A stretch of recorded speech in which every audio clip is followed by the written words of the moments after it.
you blow even a 0.0000001, you will immediately report to jail and you will sit the whole sentence. No good time, no Huber. I do not take, I was near rubbing alcohol. I do not take, I ate bang bang shrimp. I do not take that I ate tiramisu and it was made with real alcohol. Now, again, you understand that I'm not bound to follow any recommendation, and that would include following the IDIP guidelines. I could sentence you all the way up to the maximum possible penalty, again, if I thought it was warranted. You understand that? Yes. Do you have any questions for your attorney in court before we proceed?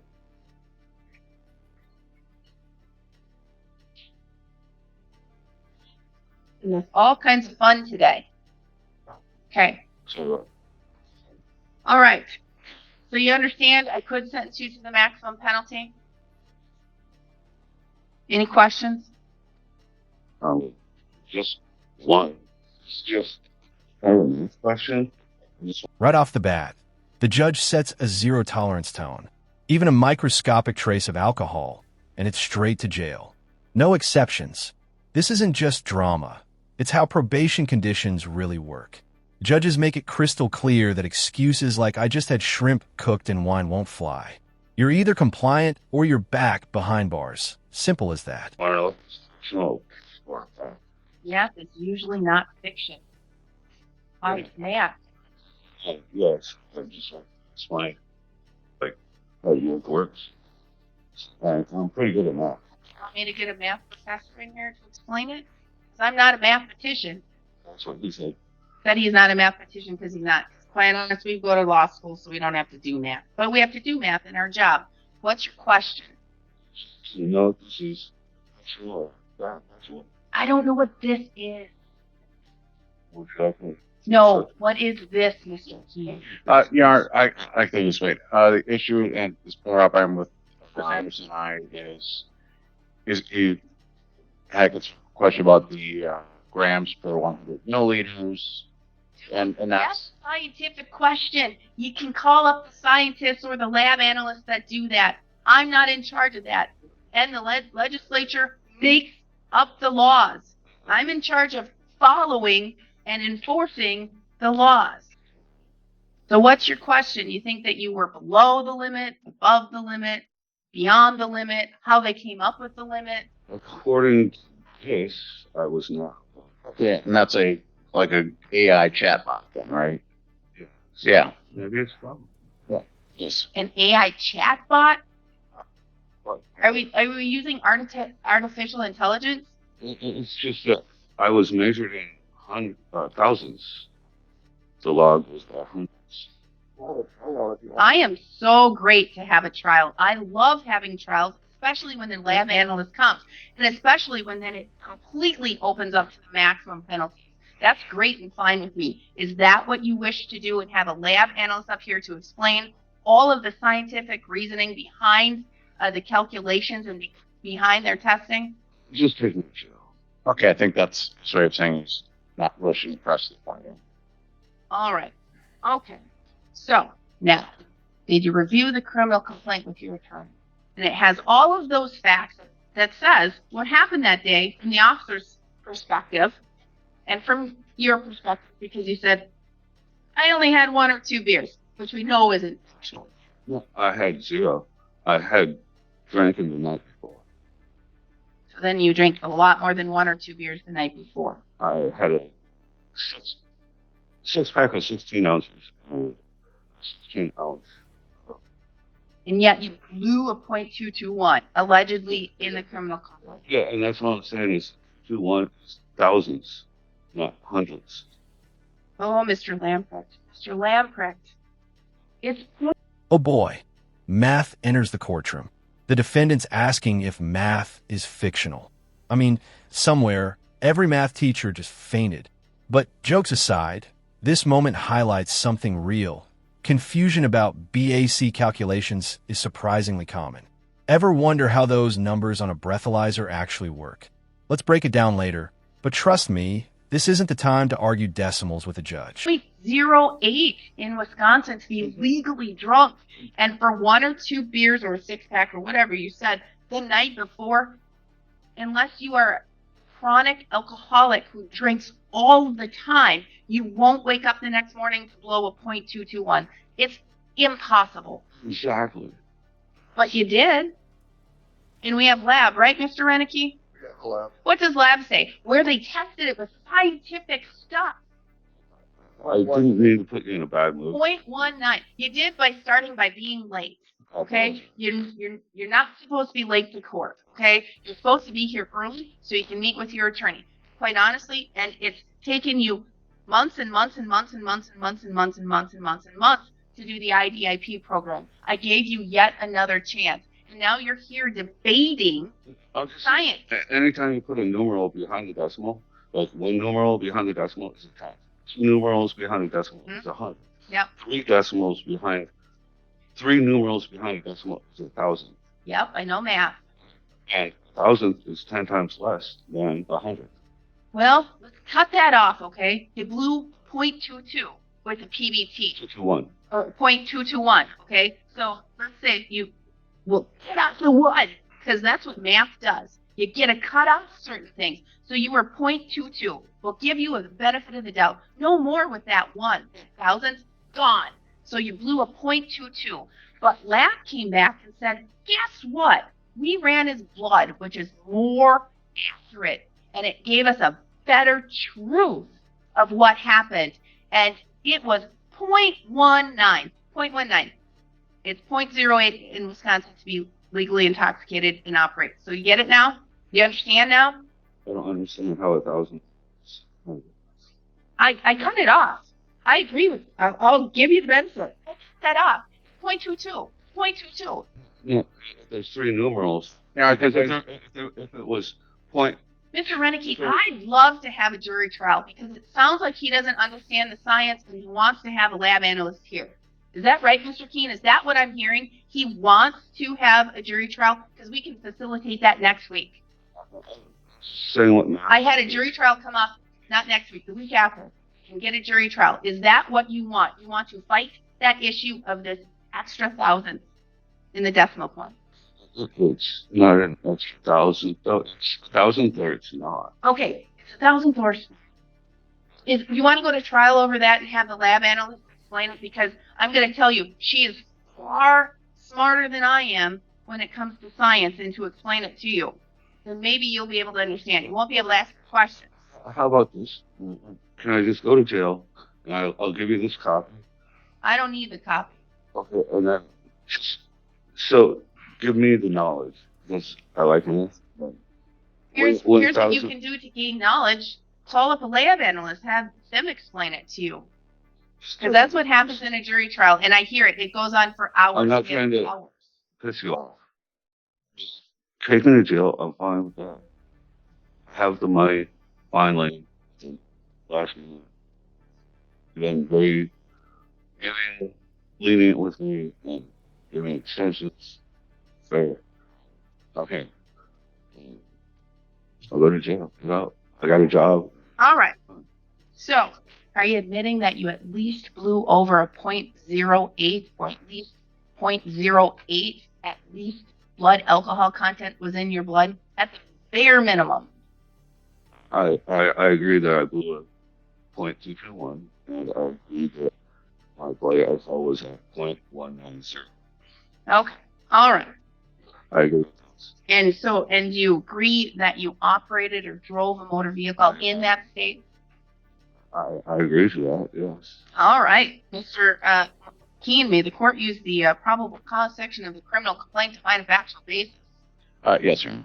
Has anyone made any threats to you, Mr. Lamprecht? Any promises for you to plead guilty to this charge? Has anybody promised you anything? Hey, we're going to give you $1 million if you plead guilty. Or we're going to give you some kind of benefit if you plead guilty, other than this offer and guidelines. The only thing that I've been told was if I can get out, keep my job, keep my place, keep my things. Okay, so that's not a promise. Anyone threaten you anything? I'm going to beat you up. I'm going to take a gun. I'm going to take a knife. Anybody threaten you or anything? Yes. Okay. Pleading guilty with a full understanding of what you're doing here today. Yes, I'm pleading guilty to blowing a .221 and having a blood alcohol content of .190. All right. And you're pleading guilty voluntarily. Does anyone or are you satisfied with your attorney's services? Yes, 5 out of 10. 5 out of 10. Has he done a good job in the fact that he's looked to see if you had defenses? Because I'm going to tell you, your argument here is crap. I don't say crap in court, it's crap. I'm just trying to conversate, not trying to argue. This isn't a conversate time, okay? This isn't a time for conversate. This is a plea and sentencing in which you showed up to court 18 minutes late. I forgot my money. I apologize. Has your attorney talked to you about the case? And has he looked at everything and discussed with you everything that he's seen in discovery? Except for my one question. All right. Because he's not a scientist. But he said you can figure that out. Talk to a scientist, right? I don't know. Mr. Keene, you said that's not a correct? And yes, and we have discussed that basic math and other things extensively. All right. Okay. You have any? No. All right. So, based on this, the OWI third, count 1, how do you wish to plead? Court will find your plea of guilt is done knowingly, intelligently, and voluntarily. We're going to find that you understand your constitutional rights and what it means to waive and give up those rights. We're going to find a factual basis to accept your plea of guilt. Based on that, I will find you guilty of count 1. Count 2 will be merged and dismissed with count 1. A judgment of conviction will be entered today. Mr. Renicky, argument, please. OWI. It was bad driving, no accident. As the court is aware, it's a .19 BAC for OWI. He did complete the IDIP program. He still has, at least at the time of my letter from Justice Anderson, he had just dropped off the last $200 to complete the IDIP. But he needs to come up with a down payment for the electronic monitor as well as the booking fee. He was booked and released, so he's not set to 48 hours. Because of the IDIP completion and consistent with the plea agreement, we would ask the court to follow the IDIP guidelines for the 1-9 on the third offense, which I believe is $1,911 for fines and costs. It's a blood draw, so there'd be a $10 blood draw, 45 days of jail, 24 months of ignition interlock, 75 hours of community service, and 24 months of revocation. Yes, sir. I think this agreement recognizes both that alcohol use is an issue in the community. It has provided some rehabilitation needs because he has done some community service to, give the harm to the community. Although again, no accidents happened. He was for a period of the IDIP, which is longer than normally, than the court process factor, had to blow into a tube and verify that he was not under the influence of alcohol. Yeah. He also sparked this with an OWI 3. He would have a blood alcohol content restriction of 0.02, which means I'd be careful about even non-alcohol alcohol because 0.02 is nothing for the next 2 years. And it does have the future deterrents because any OWIs after this are felonies with a minimum of 1.5 years in the Wisconsin state prison system. Because OWI 3 is the last one that's still considered a misdemeanor. So I think, although it was a painful process to get here, the court should stick with the agreement because, it pain, but Slampic has met the terms of the IDIP, albeit not in the normally prescribed time. The agreement does serve the goals of trying to get pre-sentencing rehabilitation done. There's substantial deterrence to protect the community's interest because of just the fact that it's an OWI 3 and the ignition interlock provides that for 2 years plus substantially greater penalties in any future sentences. So I would ask the court to stick with the agreement despite the less than beneficial behaviors at times exhibited by Mr. Lampert. Mr. Lampert, anything you want to add or say to the court? Well, what are you doing? Playing this and stuff. You don't have a job. Okay. Here comes the turning point. The judge schools him on the science. 0.08 is the legal limit in Wisconsin. This guy blew a 0.22, almost 3 times that.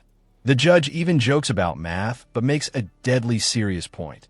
Unless you're a heavy, chronic drinker, there's no way you wake up that drunk unless the night before was an absolute blackout bender. This is both educational and brutal courtroom reality. His job, his life is there waiting for him after he's done here today, which is all a positive thing. It's all about rehabilitation. OWIs are very serious. I don't make the law. The legislature makes the law. I don't determine the science. The lab analysts who go to school for years and years and years and years and years, the lab analysts, they learn science and they learn how to read scientific data. So they are the smarter ones in the OWI matters.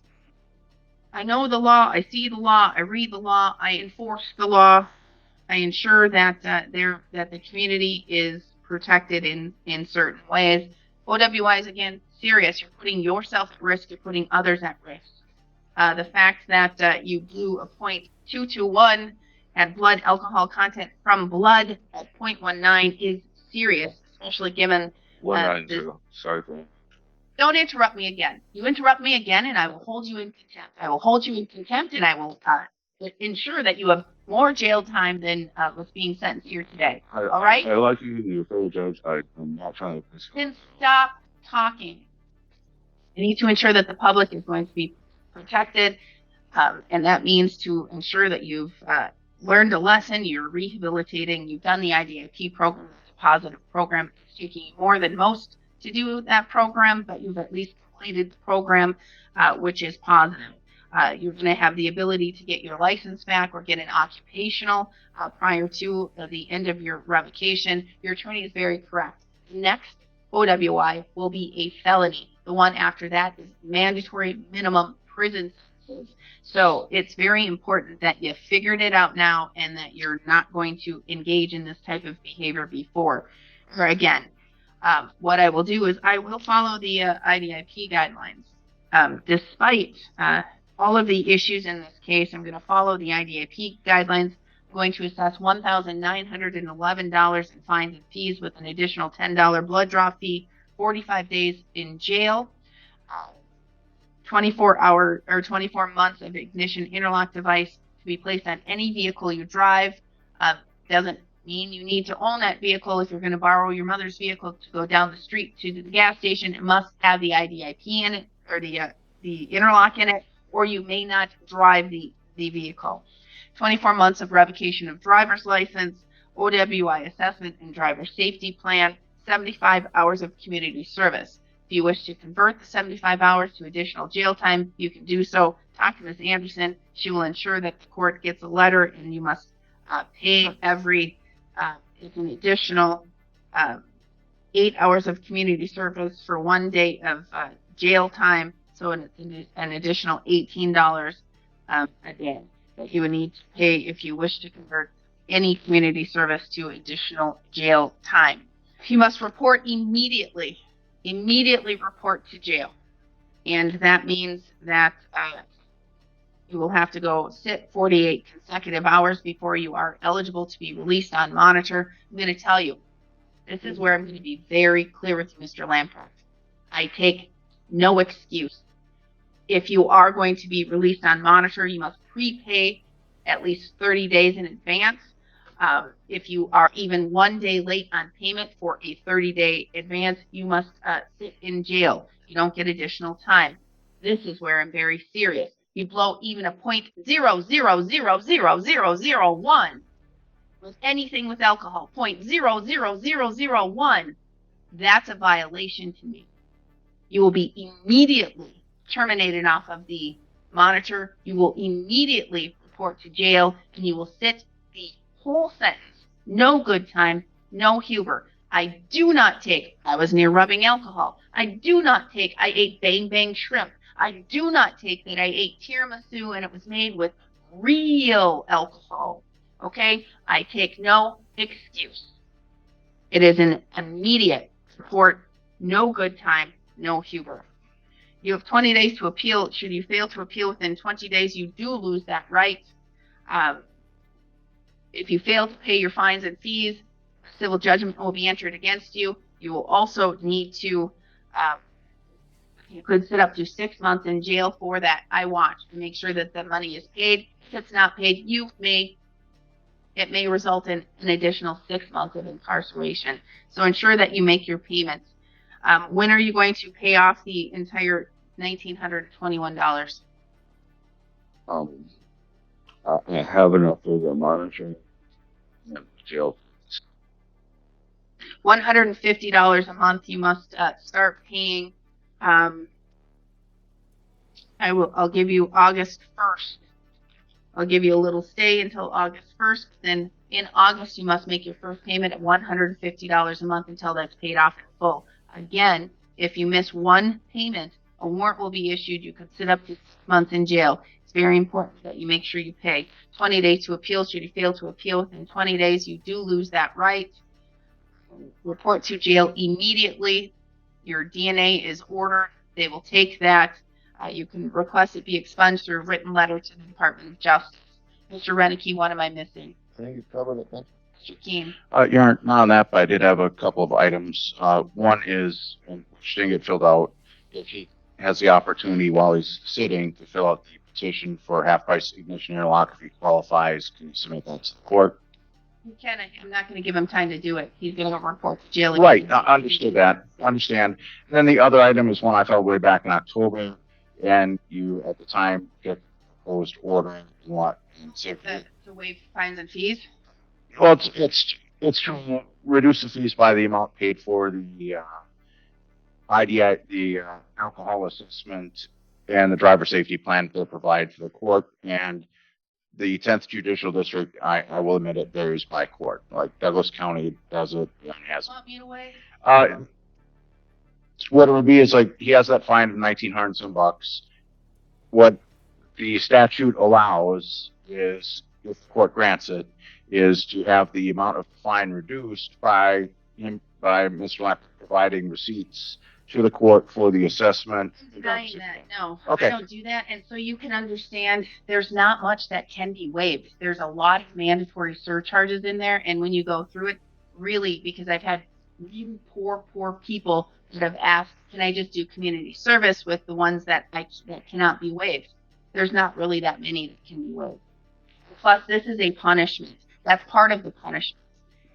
And so I see it as a punishment, and that's why the legislature has increased, and they continue to increase these fines and fees, is to say, don't do it again, don't do it again, don't do it again. And so, no, I'm denying that motion. Yes, sir. Thank you. Ms. Atkinson. Ensure that he gets some reports to jail immediately. You may. Can I make a couple phone calls? That's up to the jail.